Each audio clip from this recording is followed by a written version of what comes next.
ஒரு குரு, இளம் சீடர்கள் எதிரில் உட்காந்துருக்கிறாங்க. குரு பாடம் நடத்திக்கிட்டு இருக்கிறார்.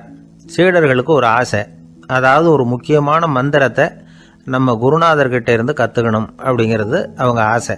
அது என்ன மந்திரம்னா, இறந்தவரை உயிர்ப்பிக்கக்கூடிய புனித மந்திரம், அதாவது செத்தவங்களுக்கு மீண்டும் உயிர் உண்டாக்குகிற மந்திரம். குருவே, தயவு பண்ணி அந்த மந்திரத்தை எங்களுக்கு உபதேசிக்கணும் அப்படின்னு கேட்டாங்க. அது ரொம்ப ஆபத்தானது, அது என்னத்துக்கு உங்களுக்கு வேண்டாமேன்னாராம் குரு. எங்களுடைய நம்பிக்கை உறுதிப்படுறதுக்காகத்தான் கேட்குறோம், வேற ஒன்றும் இல்லை அப்படின்னாங்களாம் சீடர்கள். பக்குவப்படாத அறிவுங்கிறது ரொம்ப ஆபத்தானது அப்படின்னாராம் குரு. இது சீடர்களுக்கு புரியல. அது எப்படிங்க பக்குவப்படாத அறிவு ஆபத்தானதுன்னு சொல்றீங்க, அப்படின்னா என்ன அப்படின்னு கேட்டிருக்காங்க சீடர்கள். குரு அதுக்கு விளக்கம் கொடுத்தாராம். அந்த மந்திரத்தை எப்போ பயன்படுத்தணுங்கிறது முக்கியம். அதை அறியக்கூடிய ஞானம் ஏற்படுகிற வரைக்கும் அதை தெரிஞ்சுக்காம இருக்கிறது தான் நல்லது, இல்லைன்னா ஆபத்துன்னாராம். ஆனால் அந்த சீடர்கள் அதை கேட்குற மாதிரி இல்லை, ரொம்ப பிடிவாதம் பண்ண ஆரம்பிச்சுட்டாங்க. சரி வாங்க சொல்கிறேன்னார் குரு. எல்லாரும் வந்தாங்க. அந்த புனித மந்திரத்தை அவங்களுக்கு ரகசியமாக உபதேசம் பண்ணார். உபதேசம் பண்ணிவிட்டு அவங்களுக்கு எச்சரிக்கையும் கொடுத்தார். இந்த மந்திரத்தை நல்லா ஆராய்ச்சி பார்த்ததுக்கு அப்புறம் தான் உச்சரிக்கணும், அவசரப்பட்டு எதுவும் செஞ்சிடக்கூடாது அப்படின்னு ஒரு தடவைக்கு பல தடவை எச்சரிக்கை கொடுத்தார். சரின்னு சொல்லிவிட்டு அவங்கெல்லாம் மந்திரத்தை கற்றுக்கிட்டு எழுந்திரிச்சு போயிட்டாங்க. ஒரு நாள் அந்த சீடர்கள் எல்லாம் மணற்பாங்கான இடத்துல அப்படியே நடந்து போயிட்டு இருக்கிறாங்க. ஒரு பாலைவன பகுதி மாதிரி ஒரு இடம். அங்கே ஒரு இடத்துல எலும்புகள் குவியலாக கிடந்தது. உடனே இந்த சீடர்கள் முன்ன பின்ன யோசிக்காம, தியானமும் பண்ணாம, அந்த மந்திரத்தோட பயனை சோதிச்சு பார்க்கணும் அப்படின்னு நினச்சிக்கிட்டு அந்த மந்திரத்தை உச்சரிக்க ஆரம்பிச்சிட்டாங்க. அவ்வளவுதான். உடனே என்னாச்சு தெரியுமா, அந்த எலும்புகள் எல்லாம் ஓநாய்களாக மாறி அவங்கள துரத்த ஆரம்பிச்சுட்டுது. சீடர்கள் எல்லாம் தலைதெறிக்க ஓட ஆரம்பிச்சுட்டாங்க. ஓநாய்களும் விடலை, அவங்கள துரத்தி பிடிச்சி கடிச்சு கொதற ஆரம்பிச்சுட்டுது. அப்போதான் அந்த சீடர்களுக்கு குரு சொன்ன அறிவுரையோட அர்த்தம் புரிஞ்சுது. பக்குவப்படாத அறிவு ஆபத்தானது அப்படிங்கிறது. அதனால இதுலேருந்து நாம் தெரிஞ்சுக்க வேண்டியது என்னன்னா, நாம் நம்ம அறிவை வளர்த்துக்கிட்டா மட்டும் போதாது, அந்த அறிவை எப்போ எப்படி பயன்படுத்தணும் அப்படிங்கிற பக்குவமும் நமக்கு வரணும். அப்போ தான் வாழ்க்கை நல்லபடியாக அமையும், இல்லைன்னா இடைஞ்சல் தான். இந்த காலத்தில் சில சின்ன பிள்ளைங்களுக்கே அறிவு ரொம்ப பக்குவப்பட்டிருக்குங்கிறத உணர முடியுது. ஒரு சின்ன பையன் பள்ளிக்கூடத்தில் மார்க் லிஸ்ட் கொடுத்தாங்க, வாங்கிக்கிட்டு அவசரமாக வீட்டுக்கு ஓடினான். எதிரில் வந்த ஒருத்தர் கேட்டார், என்ன அவசரம், ஏன் இப்படி வேகமாக ஓடுறேன்னார். எங்கள் அம்மா கிட்ட அடி வாங்கணும், அதுக்காக தான் ஓடுறேன்னா. அடி வாங்கிறதுக்கா இவ்வளவு அவசரம்னார் அவர். அப்படி இல்லைங்க, நான் போகிறதுக்குள்ளே எங்கள் அப்பா வீட்டுக்கு வந்துட்டாருன்னா அவர்கிட்ட அடி வாங்க வேண்டியிருக்கும், அதை அவாய்ட் பண்ணுறதுக்காக இப்படி ஓடுறேன் அப்படின்னு நானா அந்த பையன். இந்த உலகத்தில் எல்லாருக்கும் மகிழ்ச்சி தரக்கூடிய ஒரு பொருள் எது? இது ஒரு முக்கியமான கேள்வி. இந்த கேள்விக்கு பொருத்தமான ஒரு பதிலை உங்களால் சொல்ல முடியுமா? அதாவது கொஞ்சம் யோசித்து பார்த்தா பணம்னு சொல்லலாமா? இப்போ கையில் காசு இல்லாதவங்ககிட்ட ஒரு 10 ரூபாயை கொடுத்தா அது அவனுக்கு சந்தோஷத்தை கொடுக்கும். ஏற்கனவே வருமான வரி பிரச்சனையில் சிக்கி இருக்கிறவர்கிட்ட இன்னும் கொஞ்சம் பணம் இருந்தாங்கன்னு சொல்லி கொடுத்தோம்னா அது அவருக்கு சங்கடத்தை தான் கொடுக்கும். அதனால் அந்த கேள்விக்கு பணங்கிறது பொருத்தமான பதிலாக இருக்க முடியாது. கேள்வி என்னன்னா, இந்த உலகத்தில் எல்லாருக்கும் மகிழ்ச்சி தரக்கூடிய ஒரு பொருள் எது? சரி, இனிப்புன்னு சொல்லலாமா? ஏன்னா எல்லாருக்கும் இனிக்க தானே செய்யும். அதுலேயும் ஒரு சிக்கல் இருக்குது. சர்க்கரை வியாதிகாரங்களுக்கு அது என்ன சந்தோஷத்தையாக கொடுக்கும்? ஆக எல்லாருக்கும் வேறுபாடு எதுவும் இல்லாமல் மகிழ்ச்சியை கொடுக்கக்கூடியது வேற ஏதோ ஒன்று இருக்குது. அது என்னன்னு கண்டுபிடிக்கணும். அதுதான் இன்றைக்கி தகவல். இப்போ அதை கண்டுபிடிக்கணும்னா இந்த கதையை கேட்கணும். அது என்ன கதைன்னா, ஒரு ஊரில் ஒரு ராஜா இருந்தார். அவருக்கும் இதே சந்தேகம் வந்துட்டுது. அதாவது எல்லாருக்கும் இன்பம் தரக்கூடிய பொருள் எது அப்படின்னு. இதுக்கு பதில் தெரிஞ்சுக்கிறதுக்கு ஆசைப்பட்டார். சரி, அதுக்கு என்ன செய்யலாம்னு யோசனை பண்ணார். நாட்டு மக்களுக்கு பகிரங்கமாக ஒரு அறிவிப்பு கொடுத்தார். நம்ம நாட்டு மக்கள் இன்பம் தரக்கூடிய பொருள் எதுன்னு நினைக்கிறாங்களோ அதை கொண்டுகிட்டு அரண்மனையில் உள்ள கண்காட்சி மண்டபத்தில் வைக்கலாம். அப்படி அவங்க வைக்கிற பொருள்களில் எது எல்லாருக்கும் இன்பம் தரக்கூடியதாக இருக்குமோ அதை வச்சவருக்கு 1000 பொற்காசுகள் பரிசு அப்படின்னு அறிவிப்பு கொடுத்துட்டார். ஜனங்கள் இந்த அறிவிப்பை கேட்டாங்க. அதுக்கப்புறம் சும்மா இருப்பாங்களா? 1000 பொற்காசுன்னா சும்மாவா? அவங்க கையில் என்னென்ன கிடைச்சதோ அதையெல்லாம் கொண்டாந்து அரண்மனை காட்சி மண்டபத்தில் வச்சுட்டாங்க. அதுக்கப்புறமா ராஜா அங்கே வந்தார். ஒவ்வொன்றா பார்த்துக்கிட்டே வந்தார். முதல்ல ஒரு குயில் இருந்தது, இனிமையாக பாடக்கூடிய குயில். இந்த குயிலோட இன்னிசை எல்லாருக்கும் இன்பம் தரக்கூடியது தான். இருந்தாலும் காது கேட்காதவங்களுக்கு இந்த இசை எப்படி இன்பம் தர முடியும்? அதனால் இது சரியில்லைன்னு விட்டார். அடுத்தபடியாக போனார்.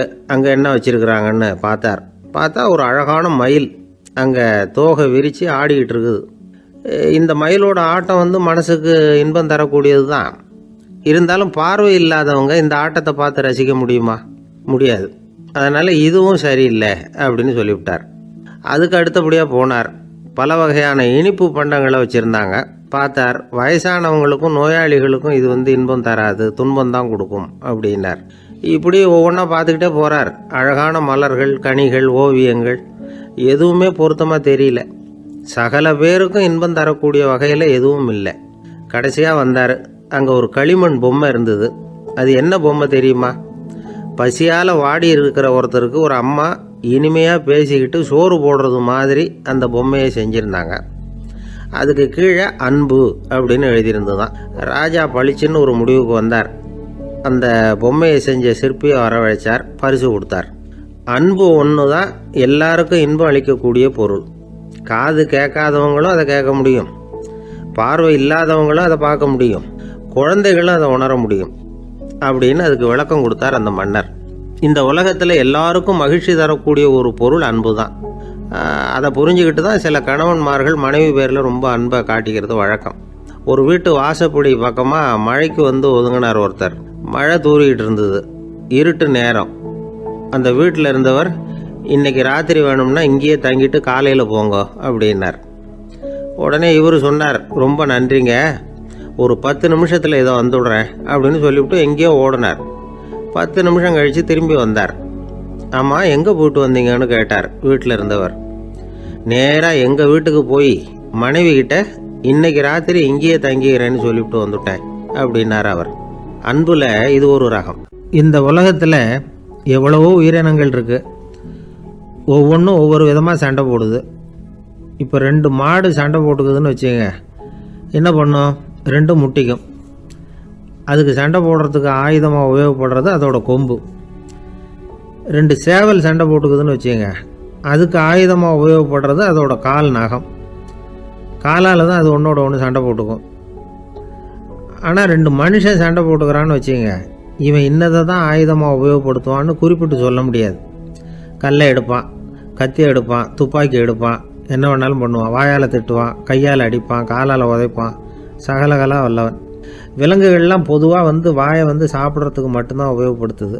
ஆனால் இவனுக்கு சாப்பிட்றதுக்கும் அதுதான், சாப்பிட்டு விட்டு திட்டுறதுக்கும் அதுதான். ஆனால் ஒரு விஷயத்தில் மட்டும் கெட்டிக்கிறேன். அதாவது நாம் சண்டை போட்டுக்கிட்டாலும் பரவாயில்லை, கோழிகள் சண்டை போடாமல் இருக்கணும் அப்படின்னு ஆசைப்படுறான். எதுக்காக? கோழிகள் சண்டை போடாமல் இருந்தால் நிறைய முட்டைகள் போடுமா, அதுக்காக தான் இந்த அக்கறை. கோழி பண்ணை வச்சிருக்கிறவங்களுக்கு இது ஒரு பெரிய பிரச்சனை. அதாவது பண்ணையில் இருக்கிற கோழிகளுக்குள்ளே அடிக்கடி சண்டை வந்துடும். அதனால் முட்டை உற்பத்தி குறைஞ்சிரும். சரி, இதுக்கு என்ன பண்ணுறது? பண்ணையில் போய் உட்காந்துக்கிட்டு தினமும் பஞ்சாயத்து பேசிகிட்டு இருக்க முடியுமா? அமெரிக்காவில் கோழி பண்ணை வச்சிருக்கிற ஒருத்தர் இதை பற்றி யோசனை பண்ணி பார்த்தாராம். ஒரு வழியையும் கண்டுபிடிச்சிருக்கார். கோழிக்கெல்லாம் மூக்கு கண்ணாடி மாட்டி விட்டுட்டோம்னா அது சண்டை போடுற குணம் குறைஞ்சிரும், முட்டை அதிகமாகிடும். அந்த கண்ணாடியில் உள்ள லென்ஸு சிவப்பு நிறத்தில் இருக்கணும், அவ்வளவுதான் அப்படின்னு அவர் கண்டுபிடிச்சாராம். இது ஏற்கனவே நடைமுறையில் கண்டுபிடிக்கப்பட்ட ஒரு விஷயம். ஆனால் எல்லா கோழிக்கும் சிவப்பு மூக்கு கண்ணாடி எப்படி மாட்டி விடுறது? அப்படியே மாட்டி விட்டாலும் அது நழுவாமல் இருக்கணுமே. இப்போ நாமெல்லாம் நடு விரலால் மூக்கு கண்ணாடி நடுவில் தொட்டு அப்படி ஸ்டைலாக சரி பண்ணிக்கிறோம். அது மாதிரி கோழி எப்படி சரி பண்ணிக்கும்? இதுதான் பிரச்சனை. இதுக்கு அவர் என்ன வழி கண்டுபிடிச்சாருன்னா, கோழிக்கெல்லாம் மூக்கு கண்ணாடிக்கு பதிலாக விழியொட்டு வில்லைகள், கான்டாக்ட் லென்ஸ், அதை பொருத்தி விட்டா என்ன அப்படின்னு யோசனை பண்ணார். அதே மாதிரி பண்ணார். அதே மாதிரி செஞ்சு பார்த்தார், வெற்றி. அதுக்கப்புறம் கோழியெல்லாம் சண்டை போட்டுக்கலையாம், சமாதான பிரியர்கள் ஆகிட்டு தான். கோழிகளுக்கு இயல்பாகவே சண்டை போடுற குணம் உண்டு.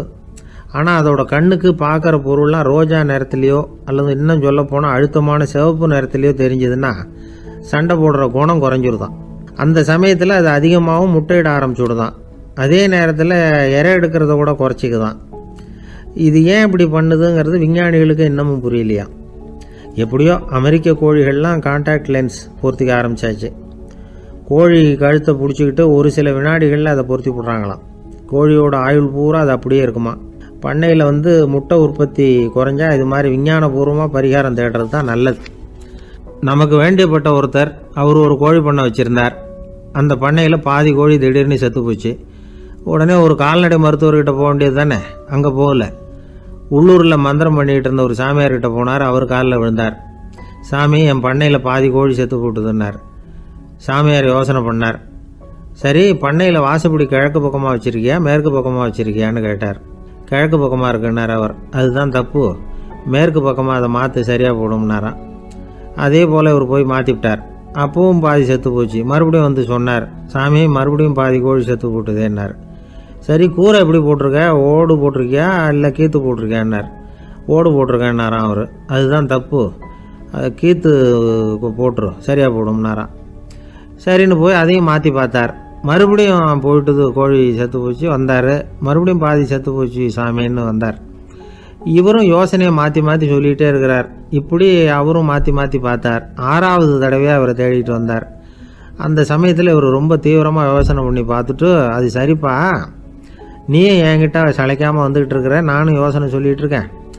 இப்போவும் உங்ககிட்ட சொல்கிறதுக்கு என்கிட்ட யோசனை நிறையா இருக்குது, ஆனால் சோதிக்கிறதுக்கு உங்ககிட்ட கோழி இல்லையே, என்ன பண்ணுறது அப்படின்னாராம். இவர் போய்கிட்டு இருந்தார். அவர் தோளில் ஒரு பெரிய துணி மூட்டை, அதை சுமந்துக்கிட்டு கடத்தெருவை நோக்கி அவர் போய்கிட்டு இருக்கிறார். வழியில் அவரை சந்தித்தார் உமர். அவர் கேட்டார், கலீஃபா அவர்களே, எங்கே புறப்பட்டுட்டீங்க அப்படின்னு கேட்டார். கலீஃபான்னா ஆட்சித்தலைவர்னு அர்த்தம். இதுக்கு அவர் சொன்னார், நான் துணி வணிகம் செய்கிறவன், அதனால் துணி வியாபாரம் செய்கிறதுக்காக போயிட்டுருக்கிறேன்னார். நீங்கள் இப்போ இந்த நாட்டுக்கு ஆட்சித்தலைவர், ஆட்சி பொறுப்பில் இருக்கிறீங்க, நீங்கள் வியாபாரம் செய்ய போட்டால் அரசு பணிகளை செய்கிறது யார் அப்படின்னு கேட்டார் அவர். நான் அரசு பணிகளை மட்டுமே செஞ்சுக்கிட்டு இருந்தா என் குடும்பத்தை காப்பாற்றுறது யார் அப்படின்னு கேட்டார் அவர். இப்படி கேட்டவர் யார் தெரியுமா? அவர் தான் அபூபக்கர், இறை தூதர் முகமது அவர்களுக்கு பிறகு கலீஃபாவாக தேர்ந்தெடுக்கப்பட்டவர். அப்போலாம் ஆட்சி தலைவர்களுக்கு சம்பளம்னு எதுவும் கிடையாது. இந்த பிரச்சனையை எப்படி தீர்க்கிறதுன்னு யோசனை பண்ணார் உமர். அபு உபைதா அவர்கள்கிட்ட அழைச்சிட்டு போனார். அவர் யாருன்னா, அவர் தான் பொது நிதி கருவூலத்தின் பொறுப்பாளர். அவர்கிட்ட பிரச்சனையை சொன்னார். இது மாதிரி ஆட்சி தலைவருக்கு பொது நிதியிலிருந்து ஊதியம் அளிக்க முடியுமான்னு கேட்டார். பொது நிதி விதிகளின்படி அதுக்கு சாத்தியம் இல்லைன்னு சொல்லிவிட்டாரு அவர். சரி, வேற ஏதாவது வழி இருக்குதான்னு கேட்டார் உமர். அபு உபைதா கொஞ்சம் யோசனை பண்ணி பார்த்தார். அப்புறமா சொன்னார், மக்காவிலிருந்து மதீனாவுக்கு குடிபெயர்ந்து வந்த அகதிகளுக்கு நிதி உதவி அளிக்கிறதுக்கு விதிகளில் இடம் இருக்கு. அப்படி பார்த்தா அபூபக்கரும் அகதி தானே, அதனால எல்லா அகதிகளுக்கும் கொடுக்கறது மாதிரியே அவருக்கும் ஒரு தொகை அளிக்கலாம்னார். கலீஃபா அபூபக்கருக்கு இந்த அகதி உதவி தொகையைத்தான் கொடுத்துட்டு வந்தாங்களாம்.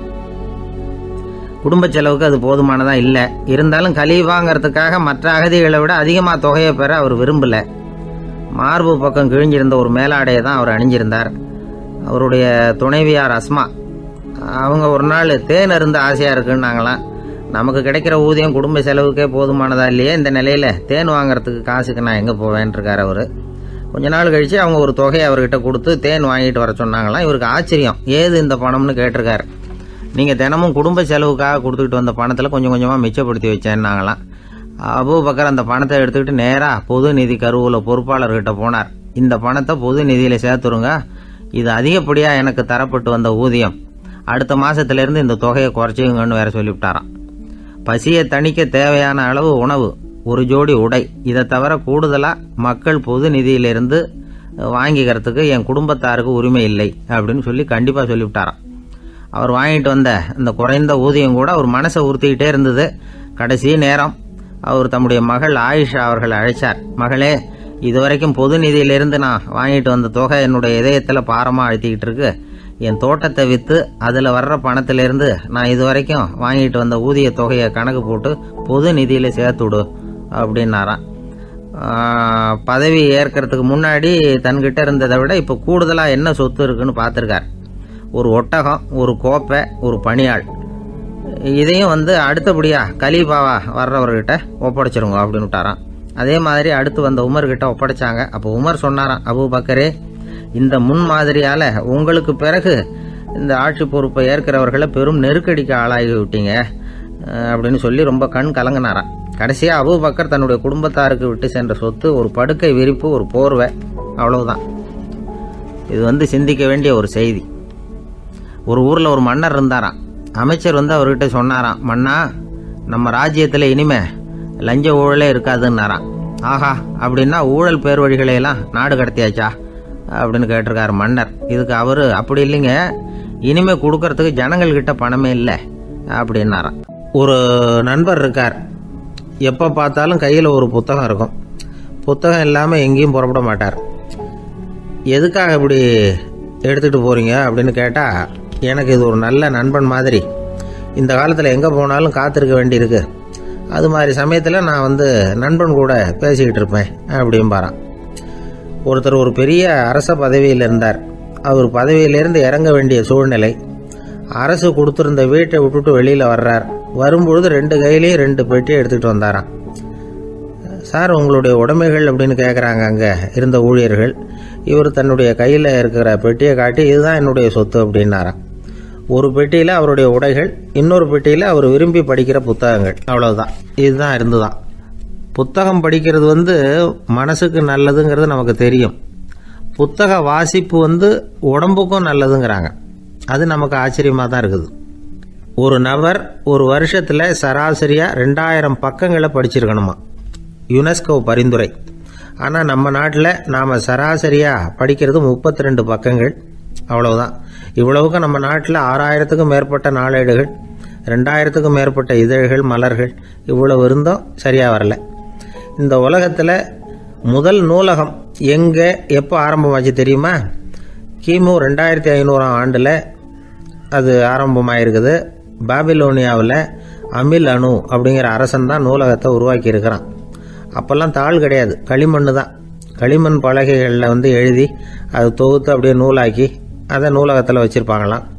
அரசருடைய நூலகத்தில் 1000த்துக்கும் மேற்பட்ட நூல்கள் இருந்ததாக வரலாற்று குறிப்பு இருக்குது. அது மட்டும் இல்லை, அந்த நூலகத்தில் பொருள் வாரியாக, அதாவது சப்ஜெக்ட் வாரியாக புத்தகங்களை வகைப்படுத்தி வச்சுருந்தாங்களாம்.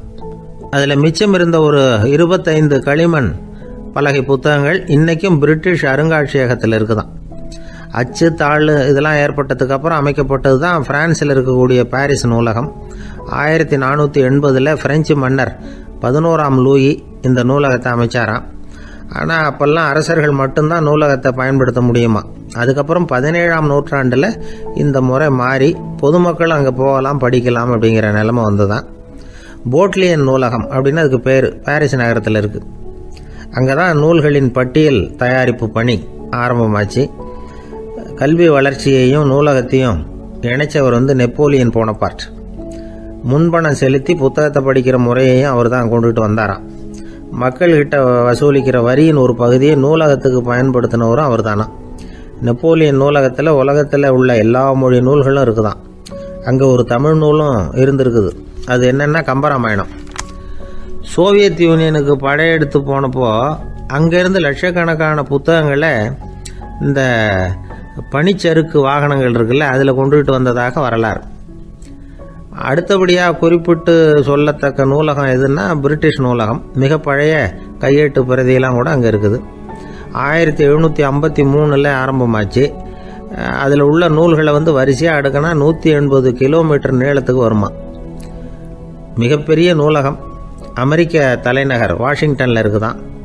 இந்தியாவை பொறுத்த வரைக்கும் பெரிய பழைய நூலகம் எதுன்னா கல்கத்தா நூலகம். எல்லா இந்திய மொழி நூல்களும் இங்கே உண்டு. மகாகவி பாரதியார் நடத்தின இந்தியாங்கிற இதழின் எல்லா பிரதிகளும் அங்கே பாதுகாப்பாக இருக்குது. படிக்கும் பழக்கம் இங்கே வளர வேண்டியிருக்குது. ஒருத்தர்கிட்ட ஒரு புஸ்தகத்தை கொடுத்து விமர்சனம் எழுத சொல்லியிருந்தாங்க. கொஞ்ச நாள் கழித்து அவரை போய் பார்த்து, என்னங்க புஸ்தகத்தை படித்து பார்த்தீங்களா அப்படின்னு கேட்டாங்களாம். இதுக்கு அவர் சொல்லியிருக்கிறார், இன்னும் நான் படித்து பார்க்கலிங்க, இப்போ தானே விமர்சனமே எழுதி முடிச்சிருக்கிறேன், இனிமே தான் படிக்கணும் அப்படின்னாராம். ஒருத்தர் ரொம்பவும் மகிழ்ச்சியாக வந்துக்கிட்டு இருந்தார். என்ன விஷயம்னு விசாரித்தேன்.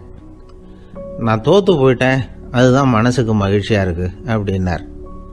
எனக்கு இது ரொம்ப ஆச்சரியமாக போச்சு. இந்த உலகத்தில் தோற்று போகிறவங்க யாரும் மகிழ்ச்சியாக இருக்கிறது இல்லை. அப்படி இருக்கிறப்ப இவர் இப்படி சொல்கிறாரே, எங்கே தோற்று போனீங்கன்னு கேட்டேன். அதுக்கப்புறம் தான் அவர் விவரமாக சொன்னார். என்னோட 5 வயசு குழந்தையோட நான் விளையாடிக்கிட்டு இருந்தேன். அந்த விளையாட்டில் என் குழந்தை ஜெயிச்சு விட்டுது, நான் தோற்று போயிட்டேன் அப்படின்னார் ரொம்ப உற்சாகமாக. நான் யோசித்து பார்த்தேன். அதாவது நாம் சின்ன குழந்தையாக இருக்கிறப்போ எந்த விளையாட்டில் கலந்துக்கிட்டாலும் அதில் நாம் தான் ஜெயிக்கணும்னு ஒரு வெறி நமக்குள்ளே இருக்கும்.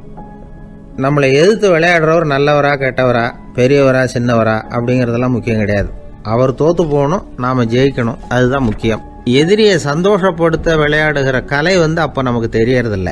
வாழ்க்கையில் ஒரு பக்குவம் வந்ததுக்கு அப்புறம் வெற்றி பெறணுங்கிற மன அழுத்தம் போயிடுது.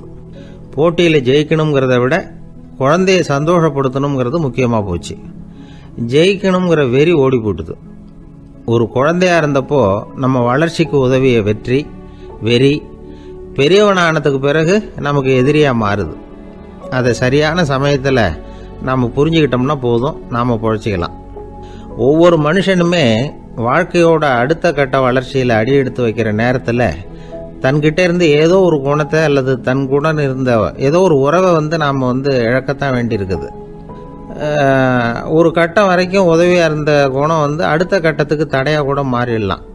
இந்த பரிமாண மாற்றத்துக்கு உள்ளாகிற ஒவ்வொருத்தரும் பிரத்யட்சமாக இதை உணர்றாங்க.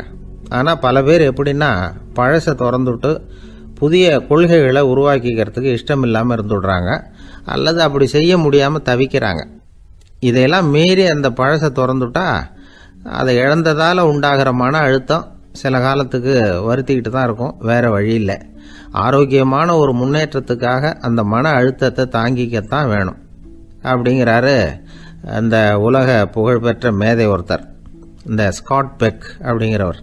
பிறந்த நாள் முதல் இதுதான் சரி அப்படின்னு கற்பிக்கப்பட்டு வந்த ஒவ்வொரு தத்துவத்தையும் தங்களுடைய வளர்ச்சிக்கு தகுந்த மாதிரி மாற்றி அர்த்தப்படுத்தி கொள்ள முடியாமல் வாழ்க்கை சூழல்ல அப்படியே அரைப்பட்டு தூளாகிறவர்கள் தான் ரொம்ப தவிக்கிறாங்களாம். இதுதான் அவருடைய கருத்து.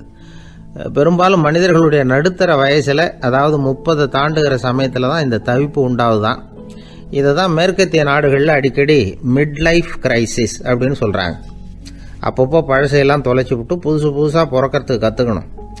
ஒவ்வொரு நிமிஷத்தையும் அந்த நிமிஷத்துக்கு ஏற்ற சித்தாந்தம் கொண்டவர்களாக சந்திப்போம் அப்படிங்கிறார் அந்த உளவியல் நிபுணர். இப்படி பழகிக்கிட்டால் வாழ்க்கை இன்பமயம், இல்லைன்னா தவிப்பு மயம்தான். பழசை தொலைக்க முடியாதவர்களில் எத்தனையோ பேர் உண்டு, எத்தனையோ ரகம் உண்டு. அதில் வேடிக்கையான நண்பர்களும் உண்டு. ஒருத்தர் நண்பர் வீட்டுக்கு போனார். அவர் ஏதோ இனிப்பு பலகாரம் கொடுத்து சாப்பிட சொல்லியிருக்கிறாங்க அவங்க வீட்டில். இவர் சாப்பிட்டு பார்த்துட்டு சொன்னாராம், சார் 6 மாதத்துக்கு முன்னாடி ஒரு தடவை இங்கே வந்தேன், அப்போது ஒரு இனிப்பு பலகாரம் கொடுத்தீங்க, அது இதை விட நல்லா இருந்தது சார் அப்படின்னாராம். அப்போ செஞ்ச அதே இனிப்பு பலகாரம் தான் சார் இதுவும் அப்படின்னாராம் அவர். ஐயா, என்னுடைய நூல் வெளியீட்டு விழாவுக்கு அவசியம் நீங்கள் வரணும் அப்படின்னு கூப்பிட்டார் ஒருத்தர். எப்போ வரணும்னு கேட்டேன். அடுத்த வாரம்னார். சரி, புத்தகம் தயாராகிட்டுதா அப்படின்னேன். நாளைக்கு தான் அச்சிக்க கொடுக்க போகிறேன்னார். என்னங்க இது, புத்தகம் அச்சிடுறதுக்கு முன்னாடியே அழைப்பிதழை அச்சடிச்சு விட்டீங்களே அப்படின்னு கேட்டேன். அதனால் என்னங்க, அந்த காலம் மாதிரி அப்போல்லாம் அச்சுக்கலை எவ்வளவோ முன்னேறியாச்சுங்க. Linotype, monotype, phototype, laser, இப்படி என்னென்னமோ வந்தாச்சு. இன்னைக்கு கொடுத்தா நாளைக்கே புத்தகம் தயார் அப்படின்னார். இப்படி இந்த அளவுக்கு முன்னேறி இருக்கிற இந்த அச்சுக்கலை ஆரம்பத்தில் எப்படி இருந்தது தெரியுமா? அந்த காலத்தில் காகிதம்னா என்னன்னே தெரியாது. அப்படி ஒன்று கண்டுபிடிக்கப்படவே இல்லை. அப்போல்லாம் எதையாவது ஒன்று எழுதணும்னா அதுக்கு ஆட்டு தோலை தான் பயன்படுத்தி இருக்கிறாங்க. கண்ணுக்குட்டி தோல் கூட அதுக்கு உபயோகப்பட்டு தான். ஐரோப்பாவில் இருந்த பாதிரியார்கள் தோலில் எழுதப்பட்ட புத்தகத்தை தயாரிக்கிறதுல ரொம்ப கெட்டிக்காரங்களாம்.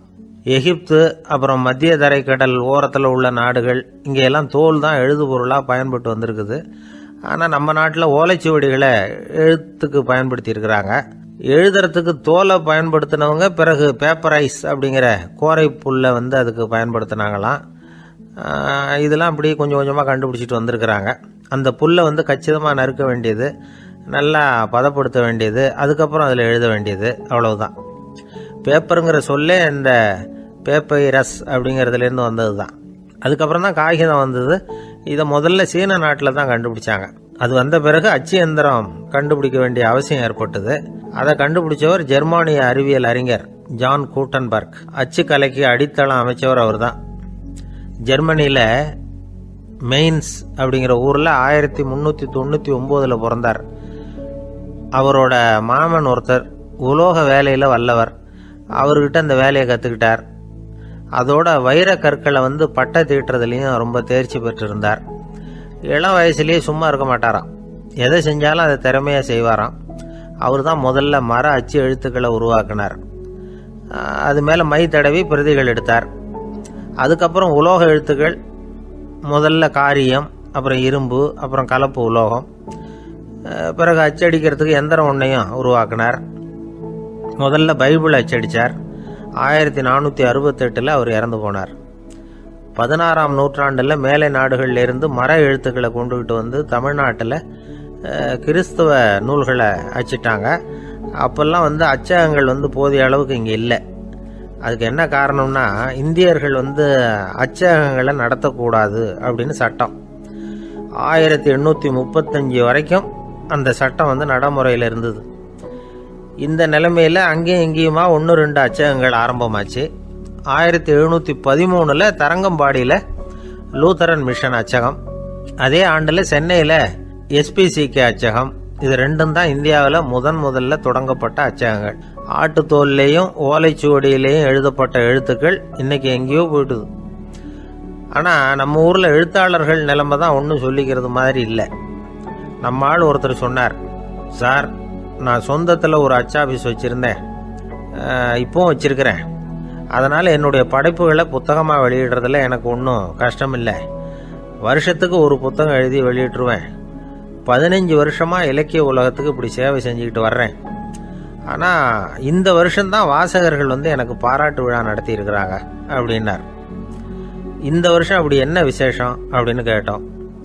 இந்த வருஷம்தான் நான் எந்த புத்தகம் எழுதி வெளியிடாமல் இருந்தேன், அதுக்காகத்தான் எனக்கு இந்த பாராட்டு விழா அப்படின்னார். ஊருக்கு வெளியில் அமைதியான ஒரு இடம், அங்கே ஒரு ஆசிரமம், அங்கே ஒரு சாமியார். அவர் தினமும் நல்ல போதனைகள்லாம் செய்வார்.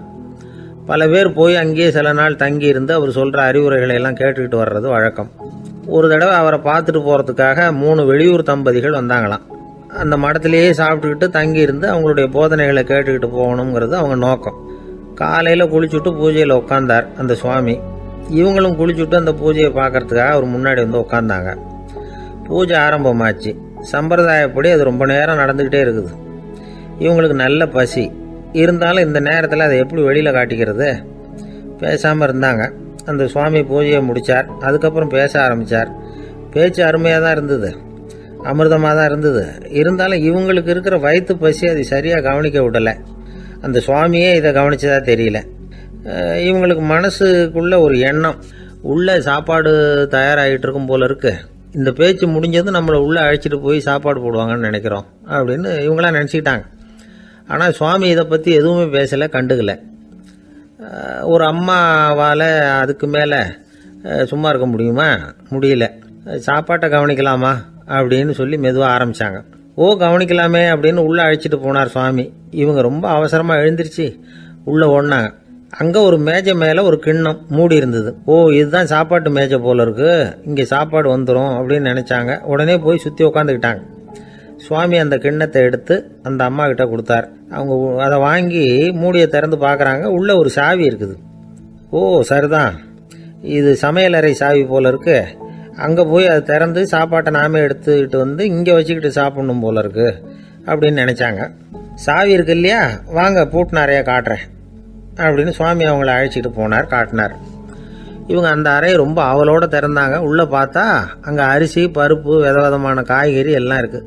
சமையலுக்கு வேண்டிய மிளகாய், எண்ணெய், பால், தயிர், நெய் இப்படி எல்லாமே இருக்குது. அடுப்பு, விறகு, நெருப்பு போட்டி அது கூட அங்கே இருக்குது. சாப்பாடு தயாராக இருக்கும்னு நினச்சிக்கிட்டு போனால் இப்படி இருக்குதே அப்படின்னு சொல்லி அதை பார்த்ததும் ரொம்ப சோர்ந்து போட்டாங்க அவங்க. சுவாமி, என்ன இது சாப்பாடு இல்லையா அப்படின்னாங்க. அதுதான் சாப்பாட்டுக்கு வேண்டிய எல்லாம் இங்கே இருக்குதே, அடுப்பு மூட்டி நீங்கள் தான் அவங்கவுங்க ருசிக்கு தகுந்த மாதிரி சமைச்சிக்கணும். இந்த சன்னியாசிக்கு எப்படி சமைக்க தெரியும் அப்படின்னு கேட்டார் சுவாமி. சாப்பாடு தயாராக இருக்கும்னு நாங்கள் எதிர்பார்த்தோம் அப்படின்னாங்க. நீங்கள் இப்படி சொல்லுவீங்கன்னு நானும் எதிர்பார்த்தேன். இது வரைக்கும் நான் எவ்வளவோ தத்துவம்லாம் எடுத்து சொன்னேன். எல்லாத்தையும் விட இதுதான் அனுபவபூர்வமான தத்துவம். ஆண்டவன் நமக்கு நல்ல மனசை கொடுத்துருக்குறான், நல்ல வாய்ப்புகளையும் தந்திருக்கிறான், அதையெல்லாம் பயன்படுத்திக்கக்கூடிய மூளையையும் சிந்தனையையும் கொடுத்துருக்குறான். அதனால் அடுப்பை தான் நீங்கள் மூட்டணும், அடுப்பை நீங்கள் தான் மூட்டணும், உங்களுக்கு உகந்ததை நீங்கள் தான் சமைச்சு ருசித்து அனுபவிக்கணும். ஆண்டவனே அதை செஞ்சிகிட்டு இருக்க மாட்டான் அப்படின்னாராம் அந்த சுவாமி. நம்முடைய வாழ்க்கையில் பல நல்ல பலன்களை பெறறதுக்கு நாம் தான் முயற்சி பண்ணணும். அதுக்குரிய சூழ்நிலையை தான் ஆண்டவன் கொடுப்பானே தவிர அதை விளக்கறதுக்காக தான் அந்த சுவாமி அப்படி செஞ்சு காட்டியிருக்கிறார். இது ஒரு பெரியவர் இப்படி ஒரு விளக்கம் கொடுத்தார். அதுக்கப்புறம் அந்த 3 தம்பதிகளும் தெளிவடைஞ்சுட்டாங்களாம். நாம் தெளிவடைகிறது எப்போங்கிறது தான் தெரியல அப்படின்னு பல பேர் இதை கேட்டுட்டு சொல்லிகிட்டு இருக்கிறாங்க. இந்த கதையை நம்முடைய நண்பர் ஒருத்தர்கிட்ட சொன்னேன். அந்த நண்பர் ரொம்ப சந்தோஷப்பட்டார். நீங்கள் சொல்கிறது கரெக்டு சார், ஆனால் நான் அதை விட ஒரு படி மேலே சார். எனக்கெல்லாம் அரிசி பருப்பு இருக்கிற ரூம் எதுன்னு கையை காட்டிட்டா போதும், உடனே கிண்ணத்துலேருந்து சாவியை எடுத்து கொடுக்கணுங்கிற அவசியம்லாம் இல்லை எனக்கு. அப்புறம் எப்படி ரூமை திறந்துருவீங்க அப்படின்னு கேட்டேன். பூட்டை உடைச்சி திறந்துருவேன், அதுதான் எனக்கு பழக்கம் அப்படிங்கிறார். ஒரு காலத்தில் பிரஷ்யா அப்படின்னு ஒரு தேசம் இருந்தது. இப்போ ஜெர்மனி இருக்குல்ல, இதோட பெரும்பகுதி ஒரு காலத்தில் பிரஷ்யாங்கிற பேரில் இருந்தது. அப்போ அதுக்கு அரசராக இருந்தவர் மகா ஃப்ரெடரிக், அதாவது ஃப்ரெடரிக் தி கிரேட் அப்படின்னு சொல்லுவாங்க. அந்த ராஜாவுக்கு ஒரு சந்தேகம். நாம் பல வகையான வரிகளை விதித்து வசூல் பண்ணுறோம், அப்படி பண்ணி வருமானம் குறைஞ்சிக்கிட்டே போகுதே, இதுக்கு என்ன காரணமாக இருக்கும்? இதுதான் அவருக்கு ஏற்பட்ட சந்தேகம். ஒரு சமயம் அந்த அரசர் தம்முடைய அமைச்சர்களையும் பிரபுக்களையும் தளபதிகளையும் கூப்பிட்டு ஒரு விருந்து வச்சார். விருந்து முடிஞ்சதும் அவங்கள பார்த்து இந்த சந்தேகத்தை கேட்டார். வரிகள் அதிகமாக விதித்து வருமானம் குறையறதுக்கு என்ன காரணம் அப்படின்னு கேட்டார். பல பேருக்கு இதுக்கு சரியாக பதில் சொல்ல தெரியல. அனுபவசாலியான ஒரு தளபதி எழுந்திருச்சார். அரசே, அது எப்படிங்கிறத இப்போ உங்களுக்கு காட்டுறேன்னார். உடனே ஒரு பெரிய பனிக்கட்டி ஒன்றை தன்னுடைய கையில் எடுத்தார். அதை அப்படியும் எப்படியும் திருப்பி பார்த்தார். அப்புறம் அடுத்தவர்கிட்ட கொடுத்தார். அவரும் அதை அப்படியும் எப்படியும் திருப்பி பார்த்துட்டு அடுத்தபடியாக இருந்தவர்கிட்ட கொடுத்தார். இப்படியே இதை ஒவ்வொருத்தராக பார்த்துட்டு ஒவ்வொரு கையாக மாறி கடைசியில் மன்னர் கைக்கு போய் சேர்ந்தது. மன்னர் கைக்கு அந்த பனிக்கட்டி போய் சேர்ந்தப்போ அது கொஞ்சம் கொஞ்சமாக உருகி ஒரு பட்டாணி கடலை சைஸுக்கு ஆயிட்டுது. மன்னர் யோசனை பண்ணார், வரி அதிகமாக போட்டாலும் வந்து சேர்றது குறைவாக இருக்கிறதுக்கு என்ன காரணம் அப்படிங்கிறது அவருக்கு புரிஞ்சு போச்சு. காலம்தான் மாறிட்டு இருக்கே தவிர இந்த கையூட்டு வாங்குற பழக்கம் மாறினதாக தெரியல. இன்னொரு ராஜா இருந்தார். அவர் தன்னுடைய ராஜாங்கத்தில் லஞ்ச ஊழலே சுத்தமாக இருக்கக்கூடாது அப்படின்னு நினச்சார். அவர்கிட்ட பல்வேறு துறைகளுக்கும் பொறுப்பாக இருந்த பல பேரும் ரொம்ப சுத்தமாகவும் நேர்மையாகவும் இருந்தாங்க. ஒரே ஒருத்தர் மட்டும் எல்லார்கிட்டையும் லஞ்சம் வாங்கிட்டே இருந்தார். அவரை வேறு துறைகளுக்கு மாற்றி பார்த்தாரு. அந்த ராஜா என்னென்னமோ பண்ணி பார்க்குறாரு. எந்த வேலையை கொடுத்தாலும் அதுலேயும் லஞ்சம் வாங்கிறதுக்கு ஒரு வழியை உண்டு பண்ணிக்குவார் அந்த ஆள். ராஜாவுக்கு இது ஒரு பெரிய தலைவலியாக போட்டுது. இவர் என்ன பண்ணுறது, இவருக்கு என்ன வேலையை கொடுக்கறது, கொஞ்சம் கூட லஞ்சம் வாங்கிறதுக்கு சான்ஸே இல்லாத ஒரு வேலையை கொடுக்கணும் அப்படின்னு திட்டம் போட்டார். ஒரு நாள் அவருக்கு அந்த உத்தரவும் போட்டுட்டார். அதாவது அவருக்கு என்ன வேலைன்னா, கடற்கரையில் தான் அவருக்கு ஆஃபீஸ். அங்கேயே இருந்துக்க வேண்டியது. தினமும் எத்தனை கடல் அலை கரையில் வந்து மோதுது அப்படிங்கிறத கணக்கு எடுத்து ராஜாவுக்கு தெரிவிக்க வேண்டியது. இதுதான் அவருக்கு வேலை. பேசாமல் அலையை எண்ணிட்டு உட்காந்துருக்கிட்டோம், அப்போவாவது அவர் லஞ்சம் வாங்குகிற சந்தர்ப்பம் இல்லாமல் போயிடும் அவருக்கு அப்படின்னு நினச்சார் ராஜா. இந்த ஆள் கடற்கரைக்கு போய் டியூட்டியில் ஜாயின் பண்ணிட்டார். ஒரே மாதத்தில் அங்கே சொந்தமாக ஒரு பிரம்மாண்டமான மாளிகை கட்டி விட்டார். ராஜாவுக்கு இது பெரிய ஆச்சரியமாக போச்சு. அலையை என்ற வேலையில் அந்த ஆள் எப்படி பணம் சம்பாதிச்சார் அப்படின்னு விசாரித்து பார்த்தார் அக்கம் பக்கத்தில். அந்த ஆள் என்ன பண்ணியிருக்கிறாருன்னா, கடற்கரையில் போய் பொறுப்பை ஏற்றுக்கிட்ட உடனே அங்கே இருந்த மீனவர்கள்கிட்ட எல்லாம் இந்த கரையில் வந்து ஒரு நாளில் வந்து மோதுற அலைகள் எத்தனை அப்படின்னு கேட்டிருக்காரு. அது எப்படிங்க தெரியும்னு இருக்காங்க அவங்க. தினமும் அந்த எண்ணிக்கை தெரியணும். நம்ம ராஜாவுக்கு தினமும் அறிக்கை அனுப்பணும், டெய்லி ரிப்போர்ட்டு. தவறுனா நீங்கள் இந்த கடலில் போய் மீன் பிடிக்கிறதுக்கு ராஜாவோட அனுமதி கிடைக்காது அப்படின்ட்டுருக்காரு. உடனே மீனவர்களும் பயந்து போட்டாங்க. கடலுக்கு போகிறதுக்கு அனுமதி இல்லைன்னா பட்டினி கிடக்கிறது மாதிரி ஆகிடுமே. மெதுவாக அந்த ஆளுகிட்ட போனாங்க. காதோட காதாக சொன்னாங்க, ஐயா, எங்களால் வந்து கடல் அலையை வந்து எண்ண முடியாது. தினமும் எங்களால் முடிஞ்சதை உங்களுக்கு பணமாக கொடுத்துட்றோம். நீங்கள் தான் ராஜா கிட்ட சிபாரிசு பண்ணி நாங்கள் தொடர்ந்து மீன் பிடிக்கிறதுக்கு அனுமதி வாங்கி கொடுக்கணும் அப்படின்னு வேண்டிக்கிட்டாங்க. பணம் தினமும் வந்து சேர ஆரம்பிச்சுட்டுது. பதவியில் மற்ற பதவியோட இந்த பதவி எவ்வளவோ மேல் அப்படின்னு நினச்சிட்டோம் அந்த ஆள். அது மட்டும் இல்லை, தயவு பண்ணி என்னை இந்த இடத்த விட்டு மாற்றி விடாதீங்க சார் அப்படின்னு வேற கேட்க ஆரம்பிச்சிட்டானா. கிபி 1078 மார்ச் மாதம் 19 திங்கட்கிழமை அதிகாலை நேரம் ஒரு குழந்தை பிறந்தது. எங்க தெரியுமா? காஸ்பியன் கடலுக்கு தெற்கே பாரசீக மொழி வழங்கிய தபரிஸ்தான் மாநிலத்துல ஜீலான்கிற புனித நகர், அதோட புறநகர் பகுதியில உள்ள நீப்புங்கிற ஊர்ல தான் அந்த குழந்தை பிறந்தது. அந்த இடம் இப்போ ரஷ்யாவில் இருக்கு. அந்த குழந்தை யாருன்னு நினைக்கிறீங்க? அதுதான் முஹித்தீன் பெருமான். ஆன்மீக சாதனைகள் புரிந்த மகான். முஹைத்தீன் ஆண்டகை தன்னுடைய 18வது வயசுல உயர்கல்விக்காக ஜீலான் நகரத்தை விட்டு பகுதாத் நகரத்துக்கு புறப்பட்டு போறார். இளம் பிராயம் தானே, அதனால துணைக்கு ஒரு வர்த்தக கூட்டத்தோட சேர்ந்து போயிட்டு இருக்கிறார். ரொம்ப தூரம் போகணும். ஒவ்வொரு இடமா தங்கி தங்கி போயிட்டு இருக்கிறாங்க. ஒரு இடத்துல ஒரு கொள்ளை கூட்டம் பயங்கரமான ஆயுதங்களோட அவங்கள வழிமறிச்சுட்டுது. அந்த வர்த்தக கூட்டம் வச்சிருந்த பொருள்களை எல்லாம் அவங்க பறிச்சு விடுறாங்க. இவங்களும் பயந்துகிட்டு இருந்தது எல்லாத்தையும் அவங்க கிட்ட கொடுத்துடுறாங்க. முஹைத்தீன் ஆண்டகை மட்டும் இதையெல்லாம் பார்த்துக்கிட்டு தனியா ஒதுங்கி நிக்கிறார். ஒரு 18 வயசு பையன் மட்டும் இப்படி தனியா அநாத சிறுவன் மாதிரி நின்றுட்டு இருக்கிறத அந்த கொள்ளை கூட்டத்தில் இருந்த ஒருத்தன் பாக்குறான். கிட்ட நெருங்கி வர்றான். அலட்சியமாவும் கிண்டலாவும் உங்ககிட்ட ஏதாவது இருக்குதா அப்படின்னு கேக்குறான். இவங்கிட்ட என்ன இருக்க போகுது அப்படிங்கிற நம்பிக்கையில அவன் அப்படி கேக்குறான். உடனே இவரு இருக்குதே, என்கிட்ட 40 தீனார் இருக்கு அப்படிங்கிறார். இப்படி சொல்லியும் அந்த கொள்ளைக்காரனுக்கு நம்பிக்கை வரல. என்னடா அவன் விளையாடாத, பொய் சொல்லாத, உண்மையை சொல்லு அப்படிங்கிறான். அவன் உண்மையை தான் சொல்றேன், என்கிட்ட 40 தீனார் இருக்கு அப்படிங்கிறார். இவர் எங்க வச்சிருக்கிற அப்படின்னு கேக்குறான். சட்டையின் விழாப்புறத்துல உள்ள பகுதியில அதை வச்சு தச்சிருக்கிறாங்க அப்படின்னு உண்மையை சொல்றார். உடனே கொள்ளை கூட்ட தலைவன் அதை கத்தியால கீறிப்பார் அப்படின்னு உத்தரவு போடுறான். அந்த சட்டையை கிழிக்கிறாங்க. உள்ள இருந்து 40 பொற்காசுகளும் பொல பொலன்னு கீழே கொட்டுச்சு.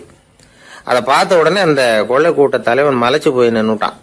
காசை பார்த்துட்டு அவன் மலைச்சு போகல, பொய் பேசாத அந்த பையனோட நேர்மையை பார்த்துட்டு அவன் அப்படி நின்னான். மெதுவா அந்த பையன் கிட்ட வந்தான். ஏன்பா, நீ என்ன பணக்கார குடும்பமா அப்படின்னு கேட்டான். அப்படிலாம் இல்ல, எனக்கு அப்பா இல்ல, அம்மா மட்டும்தான் உண்டு. எங்க அப்பா எனக்குன்னு விட்டு போன சொத்தே இந்த 40 தீனார் தான் அப்படின்னாரு இவர். அப்படி இருந்துமா உண்மை பேசணும்னு ஆசைப்பட்டேன், என்கிட்ட ஒண்ணும் இல்லைன்னு ஒரு வார்த்தை சொன்ன உன்னை விட்டுருப்போமே அப்படின்னா அவன். அப்படி இல்லைங்க, நான் இறைவன் திருநாமத்தை அறியக்கூடிய கல்வி ஞானத்துக்காக இப்ப போயிட்டு இருக்கிறேன். இறைவன் திருநாமத்தை உச்சரிக்க வேண்டிய நாவால பொய் பேசக்கூடாதுன்னு எங்க அம்மா சொல்லியிருக்கிறாங்க. அதனால நான் எப்பவுமே பொய் சொல்ல மாட்டேன் அப்படின்னு என்னுடைய தாய்க்கு வாக்கு கொடுத்திருக்கிறேன் அப்படின்னார் அவர். முஹைத்தீன் பெருமான் வார்த்தைகளை கேட்ட அந்த கொள்ளையர்கள் மனம் திருந்தி நல்லவங்களா ஆயிடுறாங்க. அந்த கொள்ளையர் தலைவன் பிற்காலத்துல ஒரு பெரிய மகான் ஆயிடுறார். பெரியவர்கள் வாழ்க்கையில நடக்கிற இது மாதிரி சம்பவங்கள் தான் நாம நல்ல விதமா வாழறதுக்கு துணையா இருக்கும். அந்த காலத்துல கொள்ளையர்களே பெரியவங்க செயலை பார்த்து மனம் திருந்தி இருக்கிறாங்க. இந்த காலத்துல யார் இப்படி இருக்கிறா? இந்த காலத்துல மகான் ஒருத்தரை பார்த்தேன், எனக்கு வேண்டியப்பட்ட மகான். ஏங்க, நீங்களும் மகான் ஆகிறதுக்கு முன்னாடி கொள்ளை அடிச்சுட்டு இருந்தீங்களா அப்படின்னு கேட்டேன். அவர் மெதுவா கண்ணை திறந்து என்ன நிமிந்து பார்த்தார். அப்படி இல்லப்பா, நான் கொள்ளை அடிக்கிறதுக்காகத்தான் மகானாவே ஆகி இருக்கிறேன் அப்படின்னு சொல்லிவிட்டு மறுபடியும் கண்ணை மூடிட்டார். 21ஆம் வருஷம் செப்டம்பர் மாசம் 22ஆம் தேதி மதுரை மேலமாசி வீதியில உள்ள ஒரு வீடு. அங்க அன்னைக்கு நடந்த ஒரு அற்புத நிகழ்ச்சி பின்னாடி உலக மக்களை எல்லாம் ஆச்சரியப்பட வச்சுது. இந்திய வரலாற்றிலேயே அது ஒரு முக்கியமான நிகழ்ச்சி. உலக மக்கள் கவனமெல்லாம் காந்திஜியின் பக்கம் திரும்புறதுக்கு காரணமா இருந்த நிகழ்ச்சி அது. கதர் துணி பிரச்சாரத்துக்காக காந்திஜி மதுரைக்கு வந்திருந்தார். சென்னை துணி வணிகர் சங்கத்தின் துணைத் தலைவர் ஒருத்தர் இருந்தார், ராம்ஜி கல்யாண் சேட்ஜி. அவருடைய வீடு மதுரை மேலமாசி வீதியில் இருந்தது. அந்த வீட்டில் தான் காந்திஜி தங்கியிருந்தார். அப்போது வயலுக்கு போகிற உழவர்கள்லாம் சின்ன சின்ன துண்டை இடுப்பில் கட்டிக்கிட்டு கலப்பையை தூக்கிக்கிட்டு தெருவில் நடந்து போகிறத கவனிச்சார். ஏற்கனவே சேலத்துக்கு தெற்க பல பகுதிகளில் ஆண்களும் பெண்களும் அறகுறை ஆடைகளோட உழைச்சிக்கிட்டு இருக்கிறத கண்ணால் கண்டிருக்கிறார் அவர். இந்தியரின் சராசரி உடை இவ்வளவு தான் அப்படிங்கிறத புரிஞ்சுக்கிட்டார். மனசை இன்னும் பண்ணியிருக்குது. ராத்திரி பூரா அதை பற்றியே யோசனை. 22/9/21 வியாழக்கிழமை காலையில் காந்திஜி எழுந்திருக்கிறார். அவர் கூட தங்கியிருந்தவங்களையெல்லாம் பார்த்து சொன்னார், இன்னையிலிருந்து அறையில் முழு அகலத்துண்டு தான் கட்டுவேன். குளிர் அதிகமாக உள்ள காலங்களில் மட்டும் போர்வை ஒன்றும் உபயோகப்படுத்துவேன். மற்றபடி மேலங்கியோ குல்லாவோ எதுவும் போட்டுக்க மாட்டேன். தற்காலிகமாக இந்த ஏற்பாட்டை 1 மாதத்துக்கு ஏற்றுக்குவேன். அதுக்கு பிறகு உசிதம் போல எண்ணி பார்த்து முடிவு பண்ணுவேன் அப்படின்னார். அவருடைய குரல் உறுதியாக இருந்துதான். உடனே செயலில் இறங்கினார். தம்முடைய 10 முழ வேட்டி, மேலங்கி, உள் சட்டை, குல்லா எல்லாத்தையும் களைஞ்சார். வேட்டியிலிருந்து ஒரு 4 முழ துணியை எடுத்துக்கிட்டார். இதுக்கு உதவி செஞ்சவர் அன்னைக்கு விருதுநகரில் பிரபல தொண்டராக இருந்த பழனிக்குமார பிள்ளை. வெட்டி எடுத்த துண்டை நீள வாக்கில் ரெட்டையாக மடித்தார். அதை இடுப்பில் துண்டு மாதிரி கட்டிக்கிட்டார். தலையில் சின்ன உச்சி குடுமி, அறையில் சின்ன துண்டு. அண்ணல் காந்தி ஆண்டி கோலத்தில் காட்சி அளிக்கிறார். கூட இருந்தவங்கள பார்த்து காரைக்குடிக்கு புறப்படலாமே அப்படின்னார். அவர் நண்பர்களும் சீடர்களும் திகைச்சு போய் நிற்கிறாங்க. இந்த விரதம் நிரந்தரமாக ஆயிடுமோங்கிற பயம் அவங்களுக்கு. எப்படியோ இந்த விவரம் ராஜாஜிக்கும் அன்னைக்கு பிரபலமாக விளங்கின தேசபக்தர் டாக்டர் TSS ராஜனுக்கும் எட்டுச்சு. உடனே 2 பேரும் ஓடி வந்தாங்க. வேண்டாமே இந்த கோலம் அப்படின்னாங்க. காந்திஜி தன்னுடைய முடிவில் உறுதியாக இருந்தார். ராஜாஜி என்னென்னமோ வாதமெல்லாம் பண்ணி பார்த்தார். உங்களுடைய வாதத்துக்கு என்னால் பதில் சொல்ல முடியல, இருந்தாலும் நான் செய்கிறது தான் சரிங்கிறதுல எனக்கு சந்தேகம் இல்லை. இன்னைக்கு அதிகாலை 3 மணி இருக்கும். நான் ஓரளவு விழிச்சுக்கிட்டேன். அதாவது உறக்கமும் விழிப்புமா இருந்த நிலையில எனக்கு இந்த எண்ணம் உண்டாச்சு. இது என்னுடைய அந்தராத்மாவின் ஆணை, அதை என்னால் மீற முடியாது அப்படின்னு சொல்லிவிட்டாராம் காந்திஜி. கதர் பிரச்சாரத்துக்காக காரைக்குடிக்கு கிளம்பினார். வாசல்ல 4 மோட்டார் வண்டிகள் காத்துக்கிட்டு இருந்தது. வீதியில் 2 பக்கமும் ஜனங்கள். காந்திஜி இடுப்பு துணியோட மோட்டார் வண்டியில ஏறினார். நண்பர்களும் சீடர்களும் மக்களும் உடல் சிலிர்க்க அந்த காட்சியை பார்க்குறாங்க. மோட்டார் வண்டி நகர ஆரம்பிக்குது. எப்பேற்பட்ட காட்சி அது! சுக்கநாத பெருமானியே கூலி ஆளாக்கிய மண், அப்படி ஆக்கி மண் சுமக்க வச்ச மதுரை இல்லையா, அந்த மதுரை தான் காந்திஜி துறவி கோலம் கொள்றதுக்கும் காரணமாக இருந்திருக்குது. இது இன்னைக்கு எத்தனை பேருக்கு தெரியும்? ஒரு தடவை காந்திஜி நேருவும் சுற்றுப்பயணம் செஞ்சாங்களாம். ஒரு இடத்துல நடந்து போயிட்டு இருக்கிறாங்க. குறுக்க ஒரு வாய்க்கால். நேரு என்ன பண்ணார் தெரியுமா? தன்னுடைய இளமை துடிப்பை காட்டுறதுக்காக கொஞ்சம் தூரம் பின்னாடி போய் அங்கேருந்து வேகமாக ஓடி வந்து அந்த வாய்க்காலை தாண்டினாராம். காந்திஜி அப்படி பண்ணல.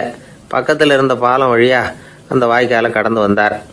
நேரு காந்திஜியை பார்த்து சிரிச்சுக்கிட்டே, என்ன மாதிரி நீங்களும் தாண்டி இருக்கலாமே அப்படின்னாராம். அதுக்கு காந்திஜி சிரிச்சுக்கிட்டே சொன்னாராம், 2 அடி முன்னேறதுக்காக 5 அடி பின்னாடி போறதா அப்படின்னாராம். ஒரு ஊர்ல ஒரு ராஜா இருந்தார். அந்த ராஜாவுக்கு ஒரு புள்ள. அந்த புள்ளைக்கு விவரமே தெரியாது. அவன் ஒரு முட்டாளுங்கிறது எல்லாருக்கும் தெரியும். ஆனாலும் அவன் தான் அடுத்தபடியாக ஆட்சிக்கு வர வேண்டியவன். ஆட்சி பொறுப்பை ஏற்க வேண்டிய ஒருத்தன் இப்படி இருந்தால் என்ன பண்ணுறது அப்படிங்கிறது எல்லாருக்கும் உள்ள கவலை. மன்னர் அமைச்சர்களை கூட்டினார். ஆலோசனை கேட்டார், என்ன பண்ணலாம்னு. இவனை இன்னொரு நாட்டு பல்கலைக்கழகத்துக்கு அனுப்பி பார்க்கலாம். அங்கே போய் படிச்சுட்டு வரட்டும். நிறைய படிச்சுட்டு நல்ல ஞானத்தோடு திரும்பி வரட்டும். அதுக்கப்புறம் பார்த்துக்கலாம் அப்படிங்கிறது அவங்க சொன்ன ஆலோசனை. மன்னருக்கும் அது சரின்னு தோணுச்சு. மகனை வெளி தேசத்துக்கு அனுப்பி வச்சார். இவனும் போனான். ஒரு பல்கலைக்கழகத்தில் சேர்ந்தான். நிறைய படித்தான். அதுக்கப்புறம் தந்தைக்கு ஒரு கடிதம் எழுதினான். தந்தையே, நான் நிறைய படிச்சுட்டேன், இனிமேல் நாடு திரும்பலாம்னு நினைக்கிறேன் அப்படின்னு எழுதினான். மன்னருக்கு ரொம்ப மகிழ்ச்சி. அதாவது புள்ள படிச்சுட்டான் அப்படிங்கிற ஆனந்தம். உடனே பையன் திரும்பி வர்றதுக்கு ஏற்பாடு பண்ணார். இளவரசன் நாடு திரும்பினான். அதை கொண்டாடுறதுக்காக அரண்மனையில் ஒரு பெரிய விருந்துக்கு ஏற்பாடு பண்ணியிருந்தாங்க. முக்கியமானவங்கள்லாம் அதில் கலந்துக்கிட்டாங்க. அந்த விருந்துக்கு முனிவர் ஒருத்தரும் வந்திருந்தார். அவர் இளவரசன் கிட்ட போய் உட்காந்து விசாரிக்கிறார். என்னப்பா, எப்படி படிச்சிருக்கிற அப்படின்னு கேட்டார். நிறைய படிச்சுட்டு வந்திருக்கிறேங்க அப்படின்னா அவன். என்னெல்லாம் படித்த அப்படின்னாரான். எல்லாத்தையும் விவரமாக சொல்லியிருக்கிறான். அவன் அப்படி சொல்லிட்டு இருக்கும் பொழுதே முனிவர் என்ன பண்ணார், தன்னுடைய மோதிரத்தை கழட்டி உள்ளங்கையில் வச்சு அப்படியே மூடிக்கிட்டாரான். அப்படியே கையை நீட்டி அவன் முன்னாடி காட்டினார். இந்த பாருப்பா, என் கைக்குள்ள என்ன இருக்கு சொல்லு பார்க்கலாம் அப்படின்னாரான். இளவரசன் ஒரு கணம் யோசிச்சான். அதுக்கப்புறம் உங்கள் கைக்குள்ள இருக்கிறது வட்டமான ஒரு பொருள், நடுவில் ஒரு துளை இருக்கும் அப்படின்னு நானான். முனிவர் திகைச்சு போட்டார். பையன் பெரிய அறிவாளி ஆகிட்டான் போல இருக்க அப்படின்னு நினச்சிட்டார். அதுக்கப்புறம் கேட்டார், சரி, என் கையில் இருக்கிறது வட்டமான பொருள், நடுவில் துளை இருக்குங்கிறத சொல்லிவிட்டேன், அதோட பேர் என்ன, அதை சொல்லு அப்படின்னாரான். இளவரசன் கொஞ்சம் யோசனை பண்ணியிருக்கான். அப்புறம் சொன்னானா, முனிவரே, நான் படித்த விஞ்ஞானம் உங்களுக்கு பதில் சொல்கிறதுக்கு உதவலை, இருந்தாலும் பதில் சொல்கிறேன், அது ஒரு வண்டி சக்கரம் அப்படின்னானா. இப்போதான் முனிவர் யோசிச்சாராம். அவருக்கு புரிஞ்சுதான், அதாவது முட்டாளை படிக்க வைக்கலாம், ஆனால் சிந்திக்க வைக்க முடியாது அப்படிங்கிறத அவர் புரிஞ்சுக்கிட்டாராம். தகவல் அறிவு ஞானமாகாது அப்படிங்கிறார் ஓஷோ. ஏன்னா தகவல்கள் மாறுதலை ஏற்படுத்துறதில்லை, ஆனால் ஞானம்ங்கிறது மாறுதலால் உண்டாகக்கூடிய ஒன்று. அதுதான் ரெண்டுக்கும் உள்ள வித்தியாசம். மனம் சரியான வழிக்கு வரணும், அதுக்கப்புறம் படிக்கிற கல்வி தான் உண்மையான கல்வி. சரி, மனம் சரியா வர்றதுக்கு என்ன வழி அப்படின்னு கேட்டால், மனிதன் முழு மாறுதலுக்கான வழிமுறை தியானம்தான் அப்படிங்கிறார் அவர். அதனால தான் நிறைய படிச்சிருக்கேன்னு சொல்கிறவன் எல்லாம் ஞானம் உள்ளவன் நினச்சிடக்கூடாது. ஒருத்தர் இன்னொரு பெரிய மனிதரை அழைச்சிட்டு அறிமுகப்படுத்தினாராம். சார் நிறைய படிச்சிருக்கார், 3 MA வாங்கியிருக்கார், ஆனால் ஒரு விஷயம், அப்பப்போ கொஞ்சம் திருடுவார், அவ்வளவுதான், மற்றபடி அவர் ஒரு பெரிய அறிவாளி தான் அப்படின்னாராம். ஒரு ஊரில் ஒரு மன்னர் இருந்தார். அந்த ஊரில் அடிக்கடி சேவல் சண்டை நடக்கிறது வழக்கம். அரண்மனையில் ஒரு ஆள் இருந்தான். மன்னருக்காக அவன் ஒரு சேவல் வாங்கிட்டு வந்தான். சண்டை போடுறதுக்காக அந்த சேவலை தயார் பண்ணிகிட்டு இருந்தான். கொஞ்ச நாள் ஆச்சு. மன்னர் அந்த ஆளை கூப்பிட்டார். என்னப்பா சேவல் தயாராகிட்டுதா அப்படின்னு கேட்டார். இன்னும் அது தயாராகல மன்னா, இன்னும் வளரல, அதுக்கான தகுதி இன்னும் அதுக்கு வரல அப்படின்னா. எதனால் அப்படி சொல்கிறேன்னாரு. கோபம் ரொம்ப கடுமையாக இருக்குது அப்படின்னா. சரி அப்படின்னு விட்டுட்டார். மறுபடியும் கொஞ்ச நாள் ஆச்சு. இப்போ எப்படி நிலைமை, சேவல் தயாரா அப்படின்னார்.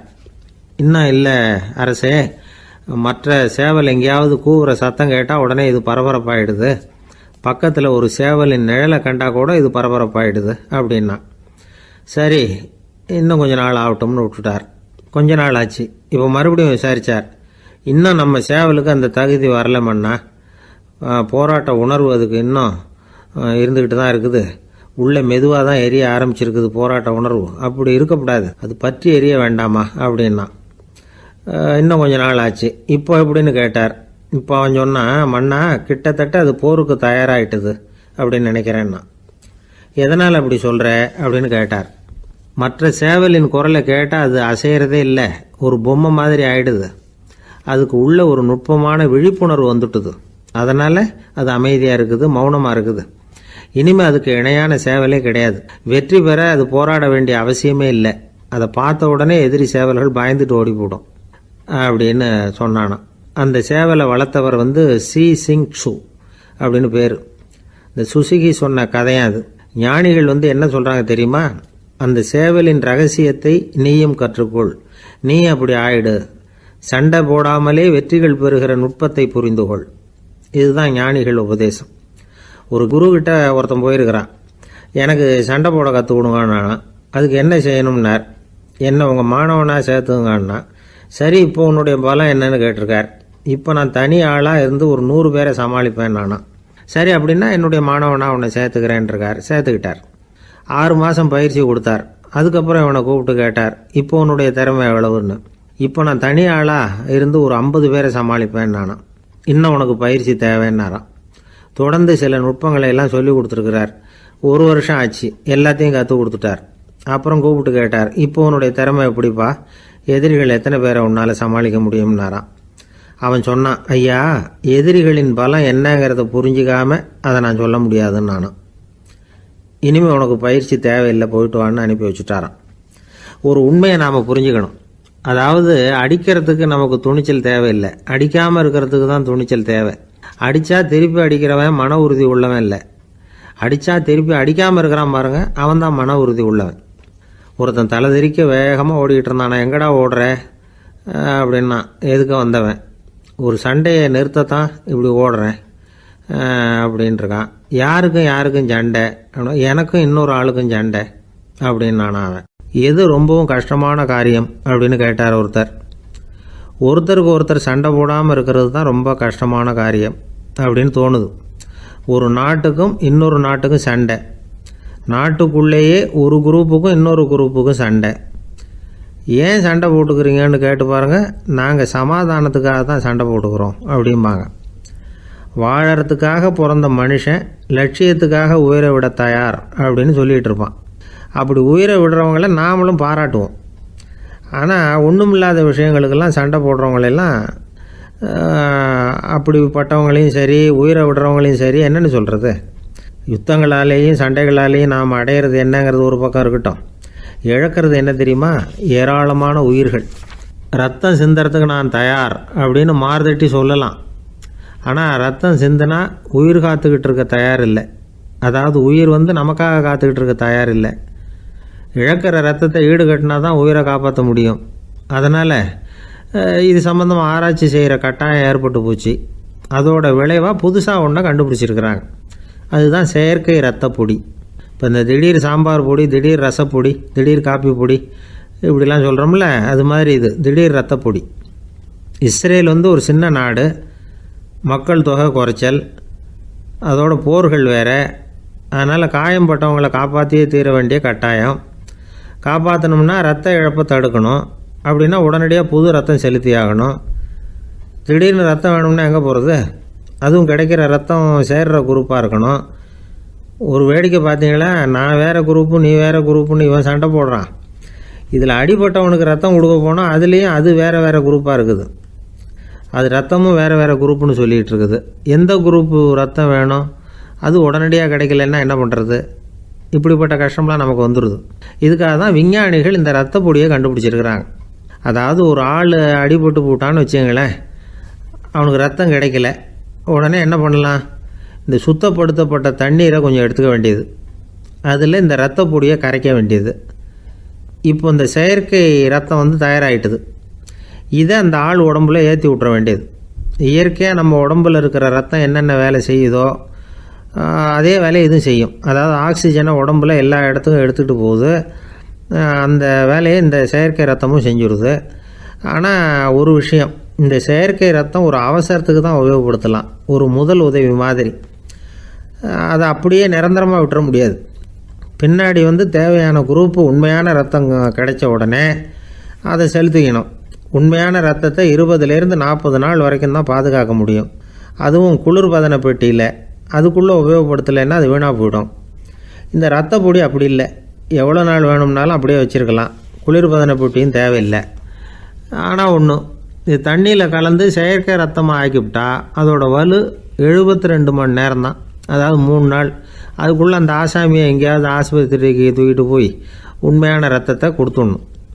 சண்டையில் அடிபடுறவங்க, சாலை விபத்தில் அடிபடுறவங்க, இவங்களுக்கெல்லாம் அவசரத்துக்கு கை கொடுத்து உதவுறது இந்த செயற்கை ரத்த பொடி. அதுக்கப்புறம் நாம் கொடுக்குற ரத்தம் தான் அவங்கள காப்பாற்றணும். இன்றைக்கி வந்து ரத்தத்தை தானமாக கொடுக்க தயாராக இருக்கிற நல்ல உள்ளங்கள் ஏராளம். எவ்வளவு ஆக்சிடெண்ட்டு, ஆப்ரேஷன், இதில் சம்மந்தப்பட்டவங்களை வந்து காப்பாற்றுறது நாம் தானமாக கொடுக்குற ரத்தம் தானே.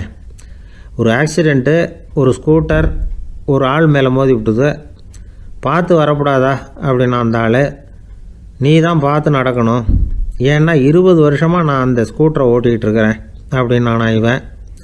இதுக்கு அவன் சொன்னானா, நீ தான் பார்த்து ஓட்டணும், ஏன்னா 40 வருஷமாக நான் இப்படி நடந்துக்கிட்டு இருக்கிறேன் அப்படின்னானா. ஒருத்தர் அவசரமாக போய்கிட்டு இருந்தார். எங்கே போய்கிட்டு இருக்கீங்க அப்படின்னு கேட்டார் ஒரு பெரியவர். கடைக்கு போகிறேன் சார், சாமான் வாங்கிறதுக்கு அப்படின்னார். அங்கே போகிறதுக்கு முன்னாடி தெரிஞ்சிக்க வேண்டியதெல்லாம் தெரிஞ்சுக்கிட்டீங்களா அப்படின்னு கேட்டார் பெரியவர். கடைக்கு போய் காசை கொடுத்து ஒரு பொருளை வாங்கிட்டு வரப்போகிறோம், இதில் தெரிஞ்சிக்க வேண்டியது என்ன இருக்குது அப்படின்னார் அலட்சியமாக. இப்போ அந்த பெரியவர் பேச ஆரம்பித்தார். இந்த உலகத்தில் எந்த ஒரு செயலில் இறங்குறப்பவும் நாம் நல்லா ஆலோசனை பண்ண வேண்டிய விஷயம் 5 அப்படின்னார். உதாரணமாக, ஒருத்தன் கடைக்கு போய் ஏதோ ஒரு பொருளை வாங்கிட்டு வர போகிறான்னு வச்சுக்கோங்களேன். அப்போ கூட அவன் வந்து 5 விஷயங்களை பற்றி தெரிஞ்சுக்க வேண்டியிருக்குது அப்படிங்கிறார் அவர். முதல்ல அந்த பொருள் எப்படிப்பட்டது அப்படிங்கிறத தெரிஞ்சுக்கணும். ரெண்டாவதாக தன்னை பற்றியும் தெரிஞ்சுக்கணும். அப்போ தான் அந்த பொருள் தனக்கு தேவையா இல்லையா அப்படிங்கிறத புரிஞ்சுக்க முடியும். மூணாவதாக தெரிஞ்சுக்க வேண்டியது ஒன்று இருக்குது. அது என்னென்னா, அந்த பொருளை அடையறதுக்கு வழி என்ன அப்படிங்கிறது தெரிஞ்சுக்கணும். அதாவது எவ்வளவு பணம் கொடுத்தா அது கிடைக்கும், இது மாதிரியான விஷயங்கள். நாலாவதாக அந்த பொருளை அடையிறது மூலமாக நாம் அடையக்கூடிய பயன் என்ன அப்படிங்கிறதையும் உணரணும். அஞ்சாவது, அந்த பொருளை அடையிறதுல இருக்கக்கூடிய தடை எது அப்படிங்கிறதையும் நாம் தெரிஞ்சுக்கணும். பெரியவர் பேசுறது ஏதோ தத்துவம் மாதிரி தெரியுது இல்லையா? தத்துவம்தான். அதாவது இப்படி உலகியல் வாழ்க்கையில் சின்ன சின்ன விஷயங்கள்லேயே நாம் 5 விஷயங்களை தெரிஞ்சுக்க வேண்டி இருக்குது. அது ரொம்ப அவசியமாக இருக்குது. பேரின்ப நிலைன்னு சொல்கிறாங்கல்ல, அது மாதிரி பெரிய சமாச்சாரங்கள்லேயும் இந்த 5 விஷயங்களை நாம் தெரிஞ்சுக்க வேண்டியிருக்குது. அதுக்கு பேர் என்னன்னா அர்த்த பஞ்சகம். வைணவ சமயத்தில் அர்த்த பஞ்சகம்ங்கிறது ரொம்ப பெரிய விஷயம். கடைக்கு போகிறது மாதிரி கடவுளை பார்க்க போகிறப்போ நாம் 5 விஷயங்களை தெரிஞ்சுக்கணுமா. முதல்ல பரம்பொருள் அப்படிங்கிறது என்ன, அதோட தன்மைகள் என்ன, இதை தெரிஞ்சுக்கணும். இதுக்கு பேர் என்னன்னா பரமாத்ம ஸ்வரூபம் அப்படின்னு பேர். ரெண்டாவது, நாம் யார், நம்மோட தன்மை என்ன அப்படிங்கிறத தெரிஞ்சுக்கணும். நான் யாருன்னு எனக்கே தெரியலங்கிறப்போ இதை நான் சொல்கிறேன்னு இது என்னுடையதுன்னு சொல்கிறது தப்பு தானே. அப்புறம் மூணாவது விஷயம், பரம்பொருளை நாம் அடையிறதுக்கு வழி எது, இதை தெரிஞ்சுக்கணும். இது உபாய ஸ்வரூபம் அப்படின்னு பேர். நாலாவது விஷயம், நாம் அடைய வேண்டிய பயன்கள் என்ன அப்படிங்கிறத தெரிஞ்சுக்கிறது. இதுக்கு புருஷார்த்தம் அப்படின்னு பேர்.